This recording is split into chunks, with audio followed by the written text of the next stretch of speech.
Stay tuned to Voice of Rio as we learn about how to tell a good, scary story.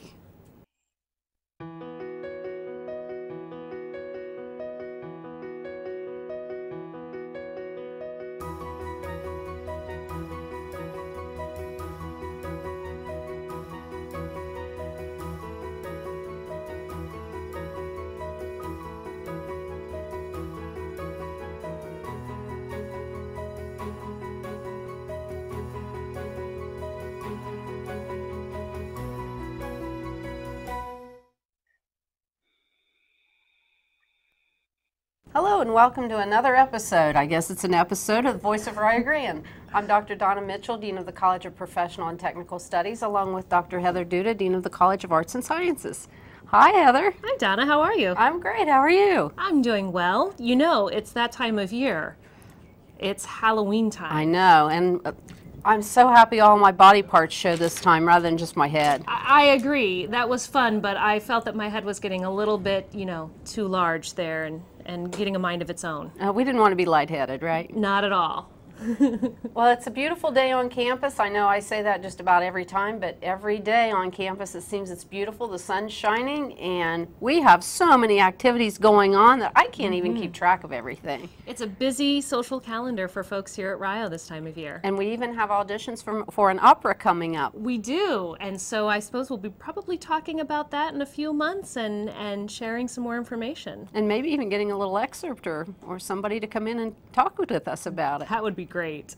Well, we're fortunate today to have a storyteller with us. I know, I'm very excited. We have Frank McGarvey, who is a storyteller, who is going to join us from afar. And so we're excited to have him on. And we're hoping that we can start. Frank, if you would be so kind as to tell everyone hello and a little bit about yourself to get us started. Hi, people. I'm Frank McGarvey. I go by the name Frank because many times people can't pronounce McGarvey right. It comes out McGarbage or whatever. Anyway, hi. I retired from the Postal Service 25 years ago. And while I was there at the Postal Service, I used to have to fly back and forth to Washington, D.C. And I never minded that because that was just a 1-hour flight. I always carried a paperback book with me, and I'd sit down and read it, and it didn't take long at all before we'd be landing. The only thing I liked better than having the peace and quiet of reading a book would be if I happened to have somebody come in and sit down next to me that was personal and we could chat. On this particular occasion, in came this pretty young thing, and I gave her what I hoped was a fatherly smile because she was a young thing. She had just graduated from high school. And I noticed that as she came up the aisle there was hardly anybody on the plane that noticed her. They were all so busy on their computers. I never worked on the computers on the plane. And she smiled at me, and I let her in to sit down. And she saw that I was reading this book, and she says, "Oh, I just love that author. I've read so many of his books." I said, "Well, I like it. I notice you have a book in your hand there, too. A Wrinkle in Time.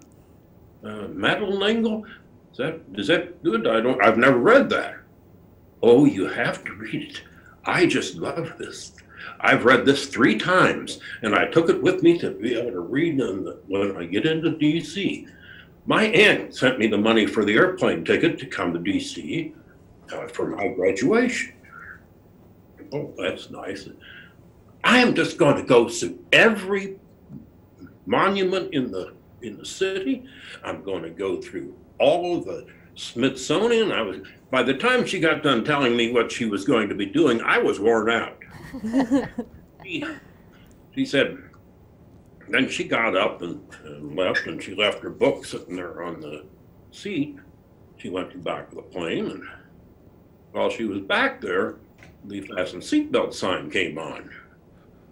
And he hadn't been back yet. Finally, we started to descend. And I got hold of one of the stewards there and said, would you please check on my young friend that went in the back of the plane there and she hasn't come back. Well, she went back and checked. When she came out, she says, well, I'm sorry, sir, but there's no one back there. Well, I didn't know what to make of that. I knew she went back there and I didn't see her come forward. And pretty soon we started deplaying. I looked over on that seat and picked up the book that she'd left, opened the page there and saw that she had an address sticker on it. And okay, she's in Columbus. When I get back, I'll return the book to her because she liked it real well. And I went on home, went back, 3 days there in DC in different meetings, and you want to know something about boring. You want to talk about a postal meeting. But we had, one night, I decided to go in and take a walk. That was one of the most enjoyable things that I did there because, well, never mind why. But I walked and walked, and on this particular time, I went to the Lincoln Memorial. And as I started up the steps, I saw this young girl standing up there. And I hurried, but by the time I got up there, she was gone. That was okay. I didn't have the book with me anyway. I'll just take it back to her when we get home. Well, whenever I traveled, my wife always kept the Dispatch, the local paper, so that I could catch up on all the local news. I could always get the world news there, but I couldn't get the local news. And that when I got home, I started reading through some of the papers, and on the front page of the newspaper dated the day after I left, and there was a picture of a mangled car and a picture of a young girl. And it was the girl that had sat next to me. That didn't make sense to me. She was so vibrant, she couldn't have been killed in a car accident on the day that we left. I went into my luggage, pulled out the book that she gave me. And I opened it up, and sure enough, there was her address label in there. But then something that I hadn't seen before, written on the inside flap, was, Frank, read this to the children. That didn't make any sense to me. How could that possibly have been? Well, time passed. I retired. I started telling stories to kids. I started reading to kids to encourage them to read. And the first story that I told was A Wrinkle in Time. So that's just how we can start off the program here. Well, thank you. That was wonderful. Could you give our readers a few tips on what it takes to be a good storyteller? A lot of practice, a lot of people, a lot of good, favorable audiences. Mm-hmm. You know, your important voice is so important. And sometimes that doesn't work out too well, especially at this time of year when all of a sudden you get colds and sniffles and so on. As far as clothing, well, they tell me that it's better to wear neutral colors. I don't know about that. For ghost stories and that, I like black. Mm-hmm. Set the tone. Posture, generally want to keep your posture pretty good. For one thing, it helps you to be able to breathe and be able to project. Timing, yeah, that's really a good trick. If you can get your timing down, when you start to tell the story, when you can take a breath and when you can keep going, it's good to have that. Now, when you do ghost stories, it's best if you know your audience. And if you don't know your audience, maybe you better check them for clues. You want to watch to see if you're scaring the little ones too much. Then you got to tone it back. Or you want to see if they're not getting enough of a scare. And then you can pour it on. I can recall one time I went into a library and the librarian's 2 kids were in there. They were high school kids, just probably freshman or sophomore. And they came up and said, "You're not going to scare us." It took 3 minutes after I started, and they were ready to leave. They were just a little bit, I probably went a little bit overboard because they dared me. But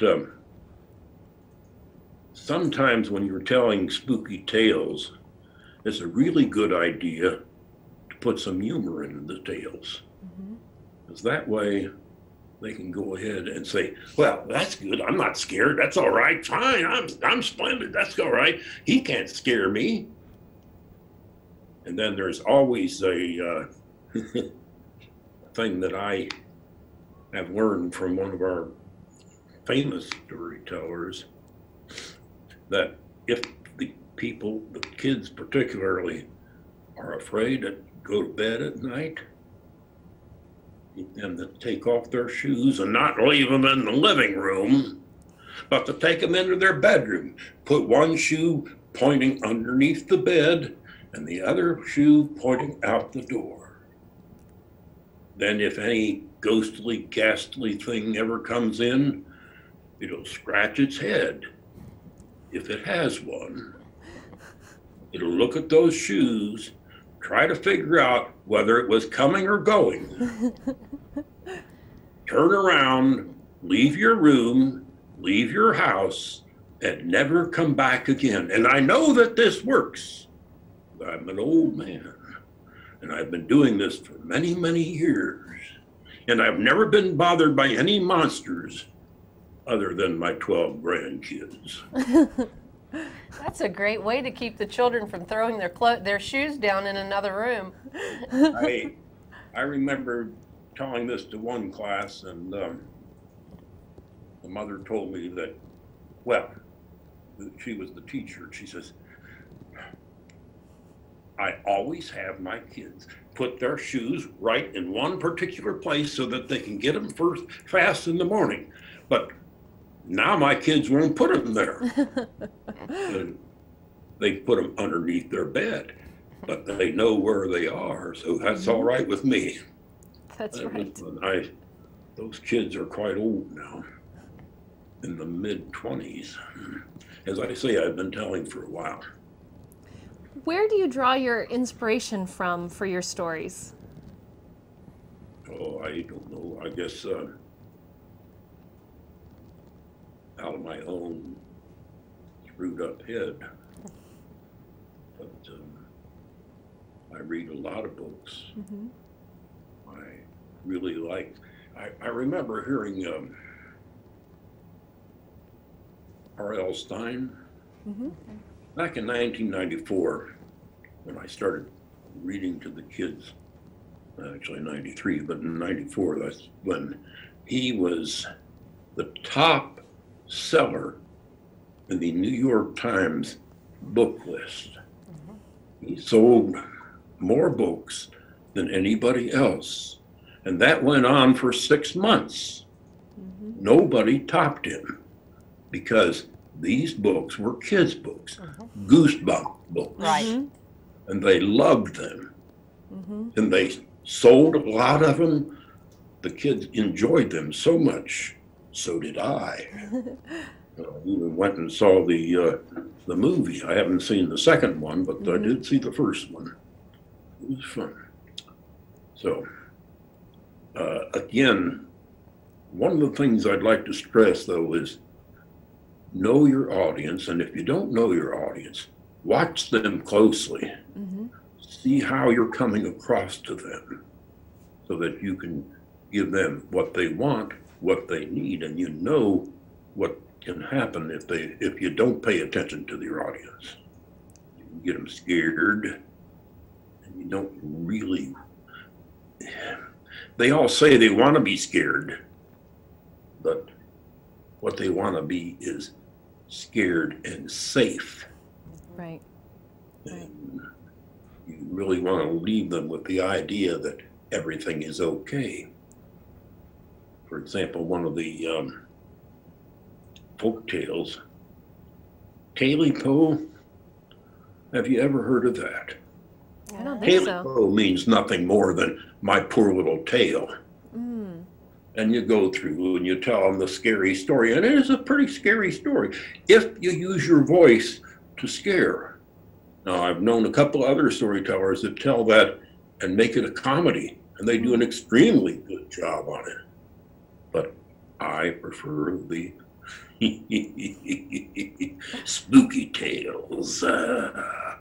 And when we end that story, I always say that if you were to go down into the hills of eastern Tennessee, notice we're not talking about right around Columbus or around Rio Grande, you're talking about someplace farther away. And that way, they're not so worried about what might happen to them because that thing's not around here. So you want to put them at ease when you finish up your stories. Good point. I wouldn't have thought of that. Me neither. Me neither. Do you have a favorite audience or a favorite venue in which to tell your stories? Well, I don't know. I just finished going to a couple of, I hate to say it, but old age homes, and I feel very comfortable there now. They've been a pretty good audience too, as long as you realize that you're not going to scare them like the kids. I love telling to children, preferably middle school or high school, but whatever works. I really have a hard time with the very young ones, mind you. I remember telling their stories to one preschool group, and my storytelling was interrupted several times as the teachers came to change the diapers. So I don't do that anymore. Understandable. Yeah. Or I would think that maybe they'd be a little more energetic in asking questions in the middle of a story than some of their older counterparts. But I do enjoy telling to middle school and high school, and even the college kids, Wittenberg and Rio Grande, and also to southern Mississippi. Although when I went down there, I wasn't telling to the students, I was telling to librarians. And the next morning, one of the librarians said, I was afraid to walk to my room. I guess I did the job then. I guess you did. Do you have another short story you could share with us? Well, let's see. I should have written that down. I didn't think we were going this long. And if you don't, that's fine. Yeah, we can keep asking you questions if that's easier. Well, I have one story that I kind of like. and I hope therefore that other people do as well. When I was 12 years old, Bob was my best friend. We went everywhere together. If you saw Bob, you saw me. If you saw me, you saw Bob. We were inseparable. And one day after school, he says, "Frank, I gotta go and spend the night at the McGregor house." "Well, are you out of your mind? Nobody goes to the McGregor house. You know what they say about that place, don't you?" "Frank, I gotta do it." "Well, why you gotta do it?" "The big guys, they dared me." "Well, that doesn't mean anything. Better to be a live coward than a dead duck." "Oh, Frank, are you the best friend?" "Yeah." "Are you going to come and spend the night there with me?"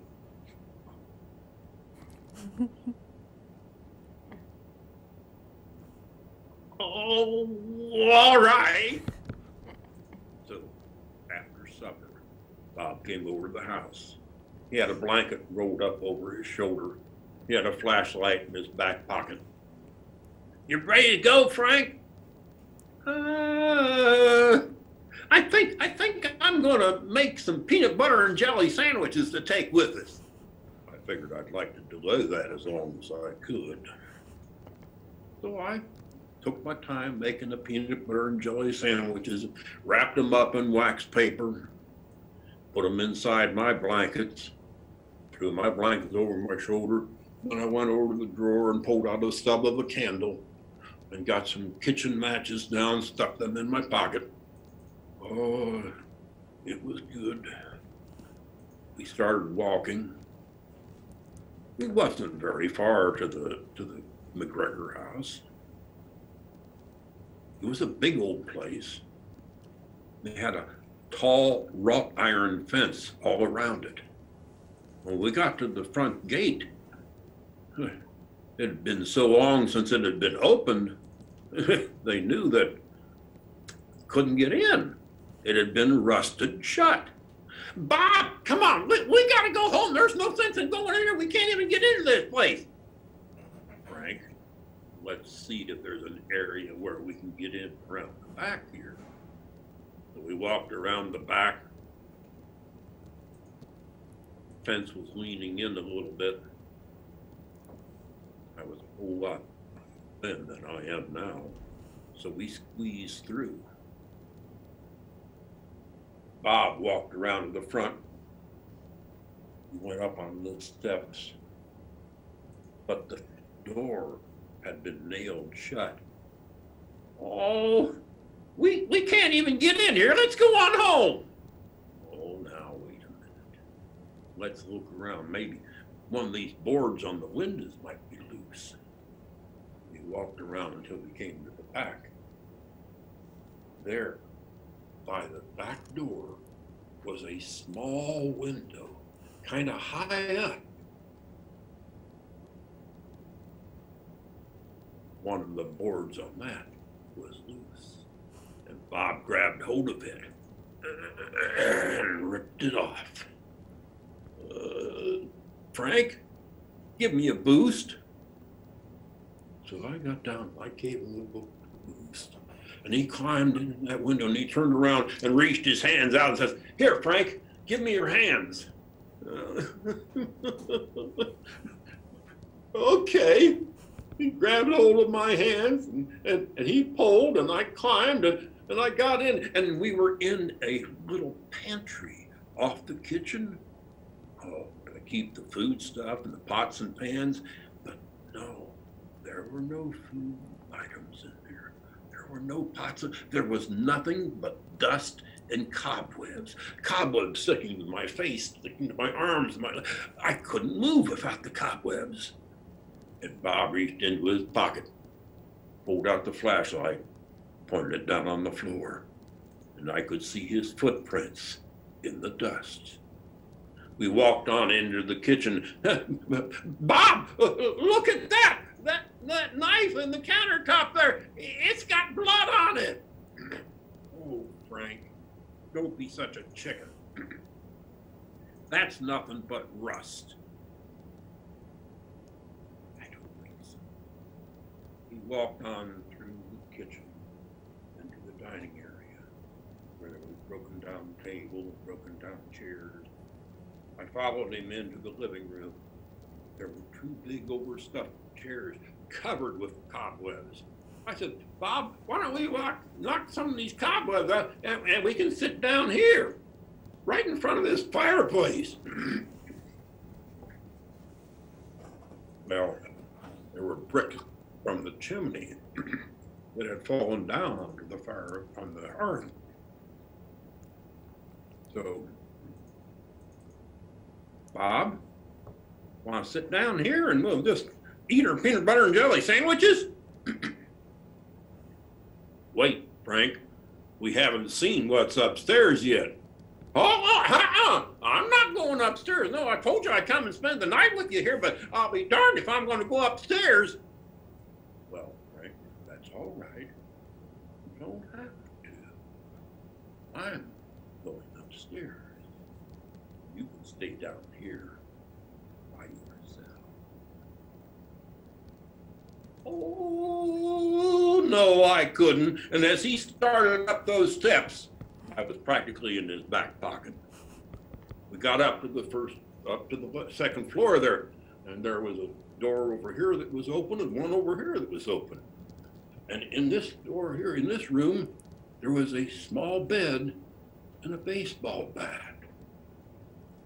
We walked across the hall to the other room. The door was open, and there was a small bed and a baby buggy. And in that baby buggy, there was a doll baby whose face was crumbling, whose gown was rotting away. And it lay there staring up through the cobwebs to the ceiling. Bob, let's go back downstairs. We haven't seen what's down in that room down at the end of the hall. Well, we don't gotta do that. But no, Bob, he had to walk. He walked down to that room and he managed to push that door open. Took his flashlight and pointed it around. Bob, look at that rocking chair. It's rocking and there's nobody in it. Oh, Frank, that's nothing but the wind. There wasn't any wind in the house. There was hardly a breath of air in that room. And he pointed his flashlight around, and there was a big four-poster bed. The canopy from that bed had fallen down so that I couldn't see whether there was anyone or anything in that bed.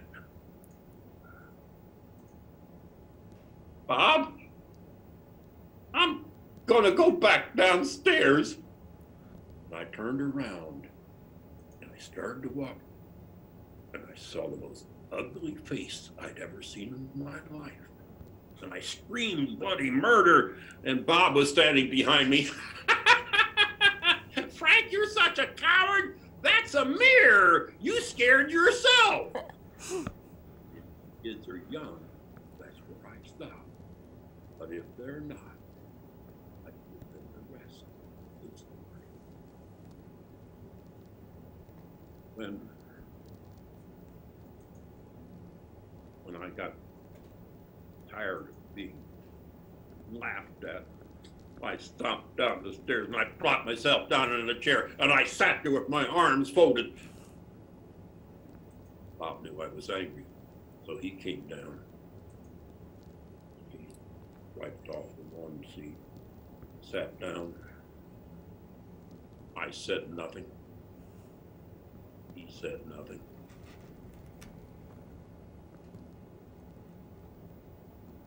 Bob, you want a sandwich? So he and I sat there and ate the peanut butter and jelly sandwiches.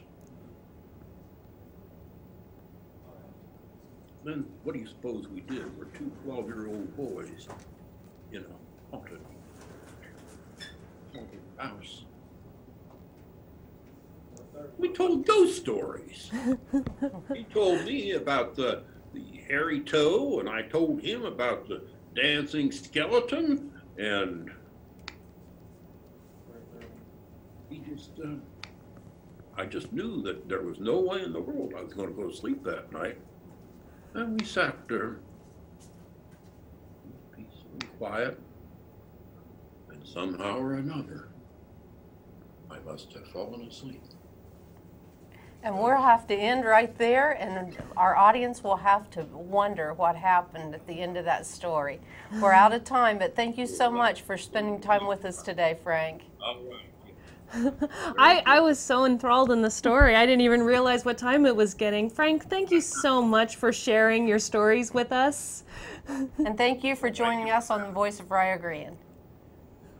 And got to thank Mike and any of the program up there.